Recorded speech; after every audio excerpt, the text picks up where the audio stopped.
Bienvenue pour ce temps de méditation biblique, bienvenue pour ce temps de médite du jour. Ce matin, c'est encore un texte de l'Ancien Testament que nous allons prendre, un texte fort, un texte dans le livre d'Ésaïe, un texte que l'on a partagé avec l'Église baptiste de Poitiers dans notre Bible et prière d'hier. Un texte qui parle, je crois, de façon particulière dans le contexte dans lequel nous sommes. Alors sans plus tarder, plongeons notre regard et lisons ensemble Ésaïe 40, on lira l'intégralité du chapitre. Consolez, consolez mon peuple, dit votre Dieu.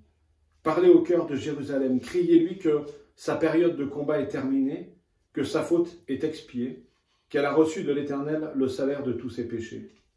Une voix crie dans le désert, préparez le chemin de l'Éternel, faites une route bien droite pour notre Dieu dans les endroits arides. Toute vallée sera comblée, toute montagne et toute colline abaissée. Ce qui est tortueux sera redressé et les endroits rocailleux aplanis. Alors la gloire de l'Éternel sera révélée, et au même instant tout homme le verra. Oui, c'est l'Éternel qui l'affirme. Une voix a dit, proclame un message. Et j'ai répondu, que dois-je proclamer? Toute créature est comme l'herbe et toute sa beauté comme la fleur des champs. L'herbe sèche et la fleur tombe, quand le vent de l'Éternel souffle dessus. Vraiment, le peuple est pareil à l'herbe. L'herbe sèche et la fleur tombe. Mais la parole de notre Dieu subsiste éternellement. Monte sur une haute montagne, Sion, pour annoncer la bonne nouvelle. Élève avec force ta voix, Jérusalem, pour proclamer la bonne nouvelle. Élève ta voix, n'aie pas peur. Dis aux villes de Juda, voici votre Dieu. Le Seigneur l'Éternel vient avec puissance et son bras lui assure la souveraineté. Il a son salaire avec lui et sa récompense est devant lui, pareil à un berger.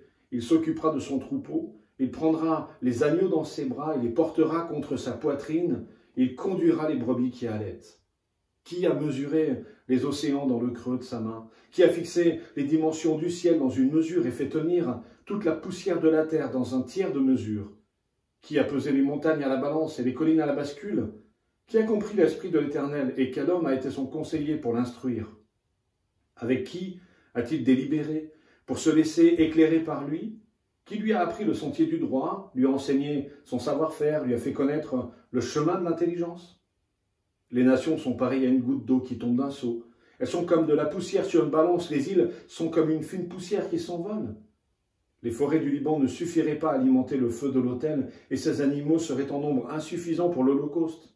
Toutes les nations sont réduites à rien devant lui. Elles comptent moins à ses yeux que le néant et le vide. À qui voulez-vous comparer Dieu?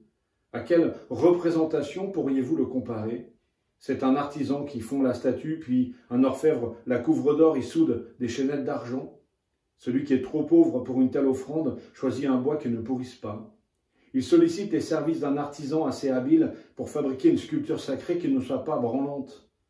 Ne le savez-vous pas? Ne l'avez-vous pas appris? Ne vous l'a-t-on pas révélé dès le début? N'avez-vous jamais réfléchi aux fondations de la terre? C'est l'Éternel qui siège au-dessus du cercle de la terre. Ses habitants sont pour lui pareils à des sauterelles. Il déroule le ciel comme une étoffe légère. Il le déploie comme une tente pour en faire son lieu d'habitation. C'est lui qui réduit les dirigeants à rien, qui rend les juges de la terre pareils à du vide. Ils ne sont même pas plantés, même pas semés. Leur tronc n'a pas encore développé de racines en terre qu'il souffle sur eux. Ils se dessèchent alors. Le tourbillon les emporte comme un brin de paille. À qui me comparerez-vous pour que je lui ressemble? Demande le saint. Levez les yeux vers le ciel et regardez. Qui a créé cela? C'est lui qui fait sortir les corps célestes en bon ordre. Il les appelle tous par leur nom. Son pouvoir est si grand, sa force si puissante que pas un seul ne manque. Pourquoi dis-tu Jacob et pourquoi affirmes-tu Israël? Ma situation échappe à l'Éternel, mon droit passe inaperçu de mon Dieu. Ne le sais-tu pas? Ne l'as-tu pas appris? C'est le Dieu d'éternité, l'Éternel, qui a créé les extrémités de la terre. Il ne se fatigue pas, il ne s'épuise pas. Son intelligence est impénétrable. Il donne de la force à celui qui est fatigué.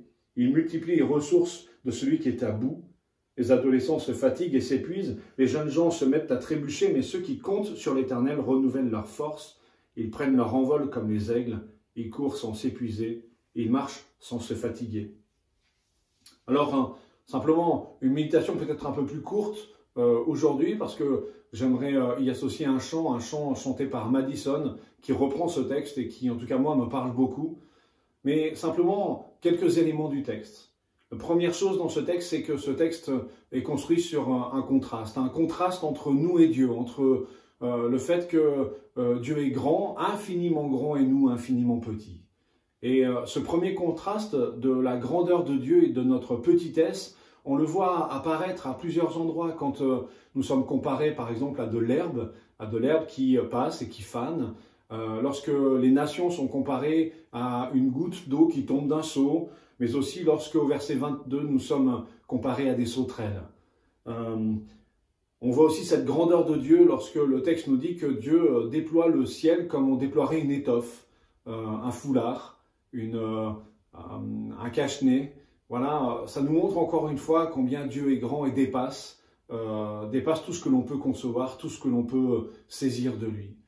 Et cette grandeur de Dieu, elle est nécessaire pour que l'on comprenne que Dieu n'est pas simplement un bon copain, un ami, un pote avec qui je peux mettre une tape dans le dos. Non, Dieu est Dieu et il reste Dieu. Et c'est là le cri d'Ésaïe auprès du peuple, de se rappeler quand même que Dieu est Dieu et que nous n'avons pas vocation dans les moments difficiles à restreindre sa puissance, à l'enfermer dans la boîte de notre connaissance ou de notre perception, à réduire son action, mais au contraire à reconnaître que si, dans certaines circonstances, comme c'est le cas en ce moment, nous ne pouvons rien faire, lui peut tout, parce qu'il est immensément grand, infiniment grand.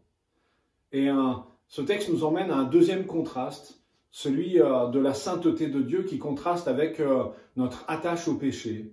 Voilà que le texte nous dit que les forêts du Liban et les animaux du Liban ne suffiraient pas à apaiser la colère de Dieu en fournissant ce qu'il faut pour l'Holocauste. On est au verset 16.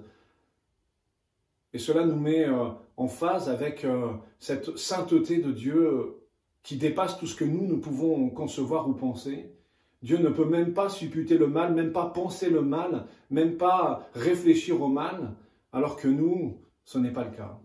Et voilà que Dieu se montre encore dans sa différence. Il nous dit non seulement qu'il est infiniment grand, mais aussi infiniment saint, et il nous montre à quel point nous ne pouvons pas nous rivaliser avec lui. Nous ne pouvons pas nous prendre pour lui. Or, nous voyons dans ce texte que Ésaïe nous rappelle que nous cherchons par tous les moyens à faire un Dieu sur mesure, un Dieu qui se met dans notre poche, un Dieu qui est un peu à notre image. Et il parle de cette tendance qu'ont les riches, comme les pauvres d'ailleurs, à être idolâtres, à se faire des idoles. Le riche en fera une couverte d'or à laquelle il attachera des chaînettes d'argent. Le pauvre, lui, trouvera un bois qui ne pourrit pas et un artisan assez habile pour façonner quelque chose qui lui ressemble, ou en tout cas qui lui parle. Oui, mais voilà, notre cœur idolâtre ne saurait, par son idolâtrie, combler le besoin de Dieu, mais aussi et surtout ne saurait recevoir de cette idole quelque chose, puisqu'elle est muette. Dieu, lui, est puissant, Dieu, lui, est grand, Dieu, lui, est infiniment saint. Et plutôt que d'essayer de se faire un Dieu sur mesure, nous sommes appelés à contempler le Dieu qui est au-dessus de tout. Oui, mais voilà, ce Dieu qui est au-dessus de tout n'a pas pour vocation de rester au-dessus de tout, lointain de nos vies. Non, non, ce Dieu-là veut nous faire entrer dans son histoire. Et là encore, Ésaïe nous rappelle que ce n'est pas nous qui demandons à Dieu d'entrer dans notre histoire, c'est pas Dieu qui vient faire irruption dans notre histoire, non, c'est Dieu qui nous invite à entrer dans son histoire, une histoire qui est bien plus grande, bien plus forte, bien plus puissante, bien plus infinie que la nôtre. Et on le voit lorsque le texte dit qu'Israël dit « Ma situation échappe à l'Éternel, mon droit passe inaperçu de mon Dieu ». C'est un reproche que Dieu lui fait en lui rappelant que non, et ce n'est pas parce que les circonstances du moment, en tout cas de l'Écriture, comme les nôtres aujourd'hui, laisseraient à penser que Dieu est absent, que Dieu nous a oubliés, que Dieu est occupé à autre chose, que c'est le cas. Et voilà que Dieu nous rappelle que finalement, si nous faisons irruption dans son histoire continuera bien après nous. Et c'est le cas dans ce texte, parce que la particularité du texte d'Ésaïe, qui commence par ces mots « Consolez, consolez mon peuple », eh bien ces mots n'ont de vocation que des siècles plus tard. En effet, au moment où Ésaïe écrit, il y a encore une centaine d'années difficiles avant la chute de Jérusalem, laquelle sera suivie de 70 années d'exil encore difficiles, avant de vivre la consolation, c'est-à-dire le retour dans le pays et la reconstruction du temple et des murailles sous Esdras et sous Néhémie. Et donc voilà que Dieu est en train de dire à son peuple, vous pensez voir des choses, vous pensez saisir les choses, mais vous ne voyez rien, parce que, et c'est là le troisième contraste du texte, c'est que Dieu nous rappelle que lui est souverain et que nous ne le sommes pas. Et parce qu'il est souverain, eh bien effectivement, il peut manifester cette souveraineté. On le voit notamment au verset 10, lorsqu'il dit « Le Seigneur l'Éternel vient avec puissance et son bras lui assure la souveraineté ». C'est une proclamation forte, mais on le voit surtout au verset 23, lorsqu'il parle de celles et ceux qui dirigent, les dirigeants. Il dit « C'est lui qui réduit les dirigeants à rien, qui rend les juges de la terre pareils à du vide. Ils ne sont même pas plantés, même pas semés, leur tronc n'a pas encore développé de racines en terre, qu'il souffle sur eux. Ils se dessèchent alors, le tourbillon les emporte comme un brin de paille. » Et là encore, Dieu nous rappelle que les hommes peuvent échafauder des plans, des idées, faire des choses, mais que le plan de Dieu, lui, se déroule, et ce, malgré les décisions des hommes qui voudraient l'enlever de là, le sortir de leurs pensées ou de leurs prérogatives. Et c'est un formidable texte d'espérance que celui d'Ésaïe en ces temps de confinement, en ces temps où nous voyons un certain nombre d'informations arriver, nous disons que le virus progresse, qu'il change, etc., etc. Un texte qui nous dit de ne pas avoir peur, de ne pas jouer les braves non plus et de ne pas être inconscient et inconséquent dans nos actions, mais en tout cas de ne pas céder à la peur et de penser et de croire en tout cas que Dieu ne fait plus rien. Non, Dieu est agissant, Dieu est souverain, et s'il permet une telle chose, c'est qu'il a un plan concret, quelque chose de bien défini, et que ce plan va s'accomplir. Et ce texte finit par quelque chose d'assez fort. Il nous dit « Mais ceux qui comptent sur l'Éternel renouvellent leur force. Ils prennent leur envol comme les aigles, ils courent sans s'épuiser, ils marchent sans se fatiguer. » Alors que juste avant, il a parlé de ces adolescents qui fatiguent, de ces jeunes gens qui sont dans la difficulté. On aurait pu s'attendre à ce qu'il parle des vieillards qui fatiguent. Mais non, il parle des jeunes gens pour montrer que finalement, ce que nous pensons être chez nous de la force est en fait peu de choses devant la force de l'Éternel. Et voilà que Dieu nous encourage en nous disant que si nous prenons appui sur lui, si nous contemplons sa face, si nous cherchons à nous nourrir de lui, alors il renouvellera nos forces. Et je veux penser en ce jour à celles et ceux qui se lèvent tous les matins pour nous aider, pour faire que notre confinement se passe bien. Je pense à celles et ceux qui alimentent les magasins, les routiers, je pense aux commerçants eux-mêmes, à ceux qui font de la livraison, je pense aussi à tous nos soignants, à toutes celles et ceux qui s'occupent des personnes, aux assistants de vie. Ces gens-là agissent jour après jour, peut-être avec de la peur, peut-être avec de l'appréhension. Et voilà que Dieu nous dit qu'il va renouveler les forces de celles et ceux qui sont à bout, de celles et ceux qui n'en peuvent plus. Et il va leur donner, comme l'aigle, de pouvoir prendre de la hauteur. Et peut-être que ce texte parle aussi à nous qui sommes à la maison, en confinement. On a peut-être déjà ras-le-bol d'être coincés entre nos quatre murs, à celles et ceux qui ont des enfants et qui finalement trouvent ça compliqué maintenant de tenir le choc avec les enfants à la maison depuis tant de semaines. Et voilà que Dieu nous dit encore une fois, je vais renouveler vos forces. Je vais renouveler vos forces et comptez sur moi, comptez sur mes bénédictions, comptez sur mes promesses.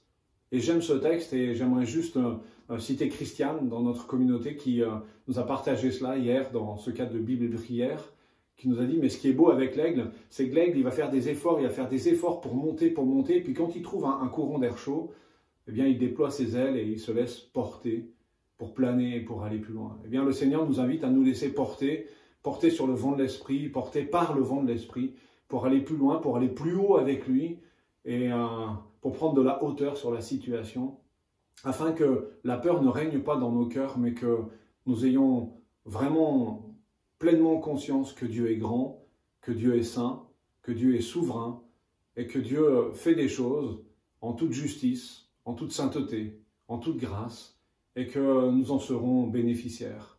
Alors voilà, que cette journée se passe pour vous sous le regard bienveillant de notre Dieu, et je vous laisse avec ce chant incroyable du groupe Madison qui nous dit qu'en fait nous avons un Dieu et que ce Dieu n'est rien d'autre qu'un Dieu qui est géant. Bonne journée. Amen. Papa?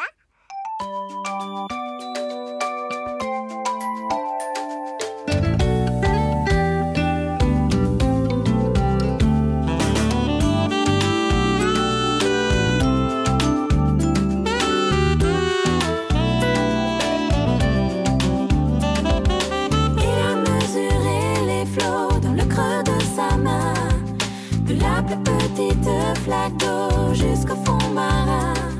Il a pris les dimensions du ciel de ses doigts écartés. Il y place ses billes les plus belles, d'un geste les fait briller. À quelle image le comparer? À qui veux-tu le confronter? Et la poussière de la terre, il en a estimé la masse en remplissant à sa manière juste le fond d'une tasse. Il a pesé les montagnes de sa balance divine. Au total, sommet, monts et campagne affiche le point béni. Quelle image le comparer? À qui veux-tu le confronter? Il est si grand, son amour si puissant, qu'il pourrait tout nommer néant. Il est géant, et c'est lui qui pourtant patiemment écoute nos cœurs d'enfants.